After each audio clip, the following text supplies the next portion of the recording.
All right, we're live. We're live here. Okay.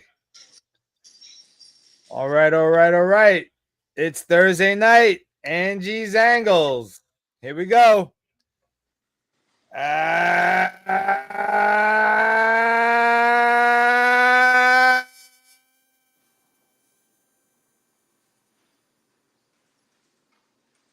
Good evening, everybody. Welcome to Angie's Angles with my co-host of the most host, Pete O'Shea, dialing it in live. What's About 40 minutes north of Tampa, baby. How's it going, y'all? Pete, welcome to Angie's Angles, brother. Thank you, my brother. Clark, yeah, he's a traitor, Clark. He's wearing the Cardinals. I mean, I don't know. He claims he's this big Met fan. I think he's just think it's a facade. but we got to satisfy our St. Louis fans, Clark. Maybe that's not a bad idea. Maybe every segment we'll have to wear a different team. I got more. But there's one team we shall never wear. It's the Skankies. If you know what I mean. So we're going to try something new, guys and gals. Pete has graciously accepted the co-host spot twice a month. We'll try to go every other week with Pete, but if his schedule says he's got to go back-to-back weeks, we'll make it work. One thing's for certain, in the 4 years, I've only missed 3 podcasts, so you can count on me. Absolutely.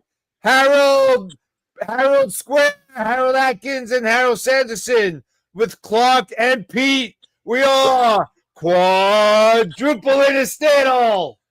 What's going on, guys? Harold, I might not wear a Cubs jersey, but I do have a Cubs floppy hat that I got when I went to Wrigley. So I could definitely wear the floppy hat, Harold. Oh, my God. So tonight's topic, before we go any further, Brett Milletta, for those that know who Brett is to me, believe it or not, we met about 2 years ago. He found me. He trolled me. That's his MO. And I guess I passed the troll test. I'm not really sure. And he befriended me. And long story short, believe it or not, he and I share the same birthday. He's a year younger than me, but we both have identical birthdays in terms of that. And he's been very instrumental. He designed, he helped design the logo with his team, etc., etc. He's a really nice man. He's got me hooked up. I stayed at his crib down in Florida. Schwartzy, I'm hearing a lot of feedback. I'm not really sure why, but I'm going to try to ignore it because it's bothering me, but I'll try to ignore it. So we're going to do, so Brett gave me a topic to discuss tonight because he thinks he sent me this long article, how much of a psychological individual I am, that I'm psychotic. And I suppose it's probably accurate to a point. The psychotic episodes I suffer is only when I watch the Mets, right? I bleed blue and orange. I go through tons and tons of Rolaids. I've broken many TVs, thrown the remote at it, etc., etc., etc. So I said, I guess I posted recently that sign Pete now, do it now, 6 years, 200 million, give him his money. Let's call it a day. He's going to be up there with the franchise guys like Siva. After Siva, who's a fan? David Wright, I suppose, right, to an extent. And speaking about David Wright, Pete Alonso just surpassed him with the most home runs by a Met. He surpassed David Wright, and Darryl Strawberry's up next. And we've got a homegrown talent. I mean, Pete Alonso's our guy. Now, I rode the roller coaster with Pete for a while. Last year, the pressure of just trying to carry that team when we were anemic, we were on life support. He just tried too hard. And I'll never kill a guy for wanting to do well, right? And getting disgruntled or upset with himself or pushing himself too hard to produce a positive outcome. Thankfully for us last year, it all worked out. The team gelled, it came together, and we made it one step before the World Series where we could have played and beat the Skankies. Pete, Pete O'Shea, what's your take on us signing Alonso, and talk to me about how many years and the dollar amount that you have in your head. I'm absolutely shocked that we're still talking about this. Why was this not settled already this winter? How did they underestimate Pete Alonso's value this poorly? Look how angry he got, and look how great he's doing this year. You're absolutely right about last year. He was trying too hard. He was trying to hit a home run every time up. He was pulling everything. Now he's going to right center and right field more than I've seen him do in 3 years. His numbers are way back up, and he earned himself a big payday for this. Anything they were going to give him this winter, they now have to do more. He showed them who he really is. I say about 6 years, 220, 225, somewhere around there. That's what I'm looking at. He's worth every dime. Soto is not going to ever get a dang thing done if Alonso isn't there. You need him there. You want him to finish career as a Met, like you said. He's going to be Ed Kranepool, Keith Hernandez, Pete Alonso. You know, it's that long line of first basemen that we've had.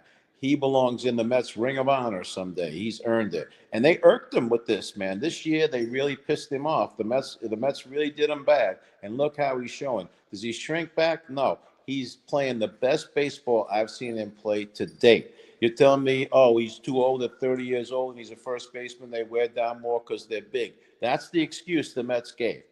Well, he just proved it wrong 100%, did he not? So give him his money. Back that big truck up, or you're in big trouble. And you better get him some protection in the lineup, too. This lineup has to lengthen, not shorten. And Alonso is our cleanup hitter. He's our guy for the rest of the next 5 or 6 years in the 4-hole. Leave him there. Don't move it at all. Soto 3, him 4 for the next half decade at least, right? I mean, thank God, and maybe you had some divine intervention on that, Pete. You know, the Mets listen to us, listen to Angie's Angles, because we've been screaming since day one that Soto and Alonso 2 and 3 is not the lineup that we want to see. It's awful. And now they figure it out. Thank God they caught a glimpse of Angie's Angles, and now we're set, like you said. You know, one of the things, and Kevin Lennox, my buddy Kevin Elliott down in Florida, brought this up bigly. What do you notice about Pete these days? The guy's busting it out. Every ground ball, he's taking off to first like a jet out of LaGuardia. I mean, seriously. Yep. Like a man with his hair on fire. Yes. And I don't want to not mention Nick Troiano. Thanks for logging on. I appreciate you, brother. So today was a bittersweet victory. And again, you know, folks, if you got a couple of shekels, go buy some Rolade stock, because I'm telling you, with the Mets and their shenanigans at times, I pop them like it's freaking penny candy. You know, but we lost Senga today to the DL. Now, it could be just completely precautionary, and maybe Pete, it's a godsend to save his arm a little bit. I mean, we've got a comfortable 21 above 500 lead. We're up on the Phillies by 5.5, the Braves by 15. Did I say Braves and 15 in the same sentence? But I will tell you this. Clock. That's what. Hold on, we got to put that on the big screen. Kevin this year. Yeah, I know you own bragging rights, Clock, and I love it for that. You know, Senga has been pitching lights out, and maybe this little forced break will save his arm a little bit. We'll slow him down a little bit. Maybe we get to see Blackburn, Montes, and Manaya step in. Maybe we do a rotational and ease them back into the rotation. The key point, though, Pete, that I want to present to you, say Manaya, Blackburn, Montas comes back. Say all three come back, which they're on the precipice of doing. What do we do with this pitching rotation? Like who sits? Well, like you said, Senga going on the DL might be a blessing in disguise. Manaya is going to get the spot when he comes back, okay? It's not going to be the other two. Blackburn's going to go to the bullpen, And you won't see Montos until August anyway. He only shows up at the end. Okay, he showed up for the Stankies on the last game. That's when he finally pitched, game 162. It was the first time he pitched all year. So we don't have to worry about Montos. Senga, I was surprised when we signed him. We only got a 5-year, $75 million deal. Now I'm seeing why. There was durability issues, and we're seeing it again. So if he needs this time on the shelf, not only to heal that hamstring, but to keep his body okay, we don't need him now. We need him in October. Okay? So let Mania take his place, and then Senga will come back. I don't know. Somebody's going to have to wind up going to the bullpen. I wanted to say Peterson up until yesterday, but he looked so good. Oh my God. But let me tell you why. The only reason I would say him is because we don't have any lefties down there that we can count on. Okay. I'm going to throw a stat at you. First complete game since 2016 for the New York Mets. Is that right? Is that insane? That's absolutely crazy. That's almost a decade since that's 9 years. Holy cow. 9 years. Yeah. I was 25 9 years ago. I was 25 for the second time. And that's funny. So, but yeah, I think you're going to put Mania right in. You can't say he's going anywhere at $25 million a year. He's going in the rotation. Senga will come back when he's ready. But then when he's ready, who goes to the bullpen? I don't know. It's going to be Canning, I guess. It's going to wind up being Canning. I don't think it could be Canning. He's pitching great also. So what if we go with a true six-man rotation? And then we save everybody. Issues, why not? Right. And then we save everybody. I could do with that. I mean, those guys, we've got the best ERA currently with the rotation. Who can't use an extra day off in today's universe? I didn't expect Canning, Holmes, and Peterson all to pitch this well. I don't think anybody did. Well, I'm going to cut you off. Oh, Kevin Elliott did. And this guy is uncanny. And maybe we'll have him on the show. He's kind of camera shy a little bit. But maybe we'll black him out or something. But his insight on everything that he says, he's the one that introduced me to Duran. He introduced me to Merrill in San Diego. He's telling me that this the kid Tong down in the minors, he loves the kid. Okay. He was a Vientos fan before Vientos was born. If you know what I mean. Well, you know who I want. I got my two guys I want the Mets go get. I have two deals I think the Mets have got to do if you're going to get to the finals. If you're going to get all the way, they got to make two deals. And why don't you go ahead and present those two deals, Pete? All right. My first one is you're going to go to the Oakland A's. Again, I told you before we went on the air. You got two teams playing in minor league ballparks this year that were already financially suppressed, the Rays and the A's. You have to take advantage of that. So they're not going to be able to make payroll come August, okay? So let's go ahead and take their players. So the Oakland A's have a big left-handed hitting player by the name of Soderstrom. He plays first base, left field. I would put him every day as the DH and bat him fifth.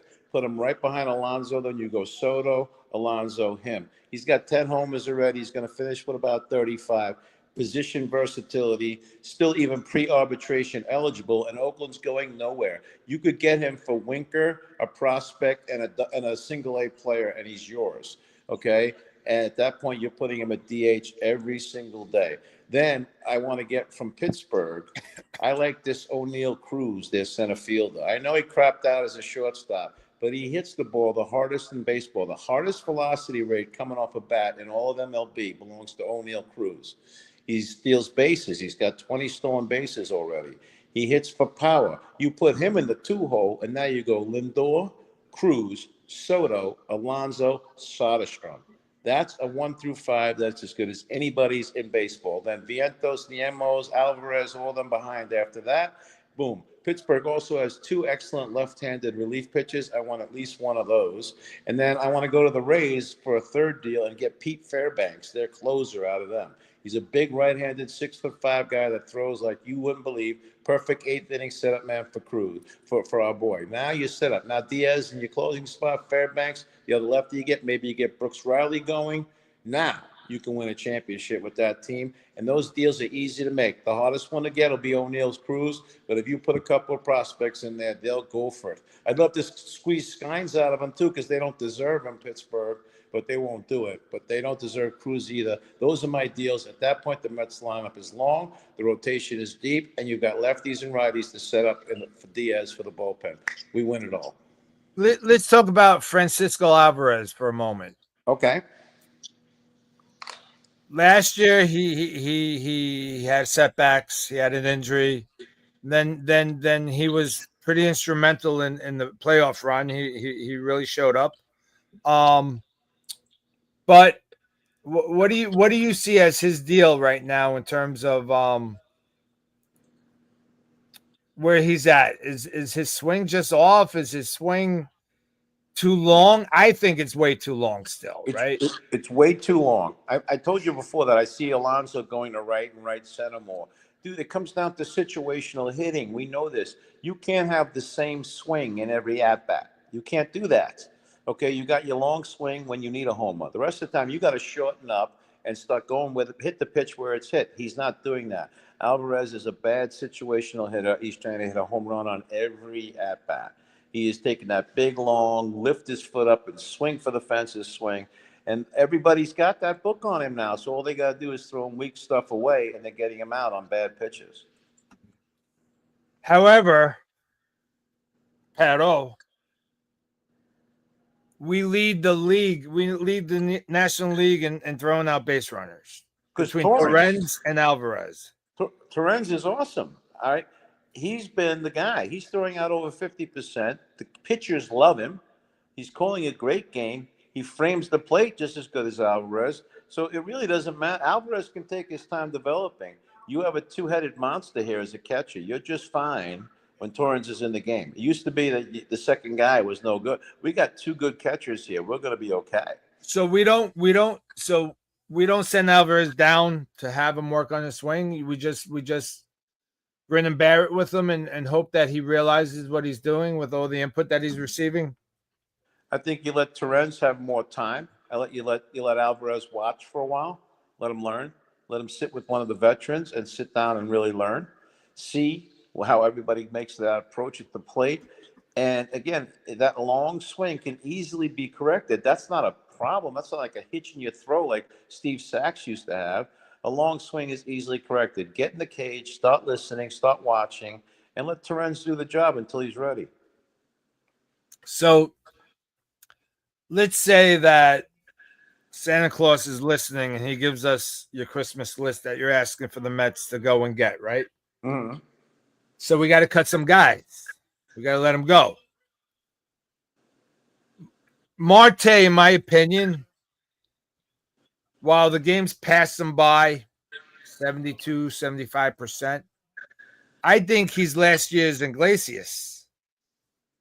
I think he's the rah-rah guy on the bench. He's the first guy to grab a guy and do the pose for the home run pose in the dugout. I heard a story that he had to grab Soto by the jersey to have Soto pose after a home run.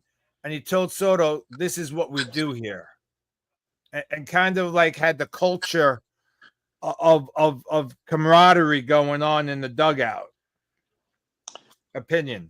That's very important, and I like Marte for that. But in both of the deals I suggested, both the Pirates and the A's are going to want a veteran like that back. I can't imagine we do both of those deals and Marte is not in them. I think Winker's in one deal and Marte's in the other with some kids. I think we lose both of those guys in those trades. I don't see who else you could put in there that they would want. I love Marte. Well, we have the opportunity, as much as I don't want to see this happen. Acuna's got options left. So you could do that also. And he's really, it looks like he's starting to get a little lost at the plate. And one of the things about Acuna that I noticed personally, man, he's afraid of that inside pitch. He doesn't stay in there. He's also not using his speed the way that he should. He should be slamming that ball into the ground down the third base line, and he can get a base hit all day. He's not using his speed on the bases. He's I like Brett Butler. Yeah, he's got to start getting those infield hits. That's what gets you going. You're in a slump and you got speed. Get out of it with your speed, not with your bat. Use your speed to get out of that slump. It's a fair And, point. and if he's not going to do that, then you're right. Put him down in the minors. McNeil can start playing second base. Marte can stay. Put Winkler in one of those deals. And Marte is literally one of the captains of the team. He's one of the most professional guys they have on that whole roster. And he's also earned enough stripes that he can say that to Soto or anybody. He can say to somebody, hey, you're going to do it this way. And you have to listen to him. He's got the institutional respect that he's been there long enough. You can't say that about a lot of other guys on that team. No, you're right. And here, so we also lead the National League in hits batsmen. I mean, but here's what I'm not understanding. And I get that Pete, bravado and machismo and the whole, but Pete's not armored up. He doesn't wear the elbow guard. He doesn't wear the forearm guard. And it kind of, I tend to intertwine personal stories into my podcast. My son Danny, I bought him elbow guard, and he refused to wear it. He says, I can't swing with. I go, Danny, Major League Baseball players swing with it. Don't tell me you can't swing with it. But I think it was a mental hiccup that he felt that he wasn't strong enough to go up to the plate if he's wearing armor, that he's afraid to get hit. And it just, I don't understand why I don't understand why Cohen and Stearns and Mendoza. Who's Mendoza? All right, because I can't stand Mendoza. I just can't. I can't. I'm sorry. I can't, but that's for a story for another day. Why are they saying you're my investment? Suit up, armor up. You'll be more comfortable because he's getting lucky with these balls off his hand, his wrist, his forearm, the whole 9 yards. It's going to get worse in August and September and October. You think they're pitching inside to him now? Where do the games really count? They're going to be going right near his face on almost a regular basis. He comes right over the plate, Alonso. He has to start wearing that gear. You can't be selfish this time of the year. If somebody say, okay, we already saw somebody go down in the outfield and we survived. But if Alonso goes down, we don't really have a plan B. Okay, it's Vientos would have to play first base. That's the other option. Okay, and so that him and Beatty are now playing every day. We don't want that yet. Right. So he has to protect himself for the good of the team. We do not have a viable backup option at not only first base, but more importantly, the cleanup hitter / protection for Soto. Right. We don't have a guy that's even 50% Alonso's power and scariness to the opposing pitcher. Right. You're 100% right, Pete. Yeah. So he's got to protect himself and start gearing up, because if he breaks his arm on a fastball, on a hit by pitch, and we lose him for 8 weeks, we're in big trouble. Because remember this too, he's a big guy. He breaks his arm. When he comes back, it's another 8 weeks before he's himself again. So now you're talking about 4 months before you get the Alonso you need, and that's too late. So audience, Angie Zangle's family, Pete and I have been talking it up a little bit, and when Pete's on, we're thinking about going to an hour. So I want your feedback. Is that something that you guys will sink your teeth into it? Give us some feedback. Drop me a message. Let me know what you think of. All right, Pete, it's that time where, appropriate enough with you here. We're doing the prayer circle. Let's just get right into it, and then we'll come back to end the show. Okay. This week's prayer circle, we got Harold. We got your brother-in-law, Frank, which we're getting good news on. You got Dawn Squared, your wife and your coworker. Scott Tobias, we're praying for your wife and your mom. Linda, Grandma Stein, we're praying for your dad, yourself, and the new family that your daughter has. Mark Brooks, we're praying for your house. So Mark Brooks, Pete, I don't know if you know the Mark Brooks story. I would say about a year ago. Mark Brooks also found me. All you guys have found me, and I'm blessed for that. But Mark Brooks, his house down in the Carolinas was a victim of arson. Oh no. They lost their entire house, their belongings, some pets. Mm. Thank God no humans were hurt. But they finally got a new house. They're buying furniture and they're moving back in. So Mark Brooks, we're praying for you guys down there. Yeah, we Kevin are, buddy. Elliott, also known as Kevalytics. Kevin Elliott, who foresaw Clay Holmes and Canning and Vientos. He's the true seer, Clark. I have to be honest. We're praying for your health challenges, my friend. Yes, The Kraus family, we're praying for all you over there. Clark, we still got your brother-in-law Brad in our prayers and your sister Tricia. Deb and Lee down in Maryland, we're praying for Lee as always. Marianne Bello out in Las Vegas, high school classmate. We're praying for your mom. Larry Levy, your wife Frida, as she remains in remission from that ugly C word. Mr. McGowan, sir, we got your 6, my friend. Mr. McGowan's doing well. We just chatted the other day. He sends his love to Angie's Angles family. And he's still up for a cigar and some Hennessy. So even if I have to go over to Massapequa and get that done, we're gonna do it.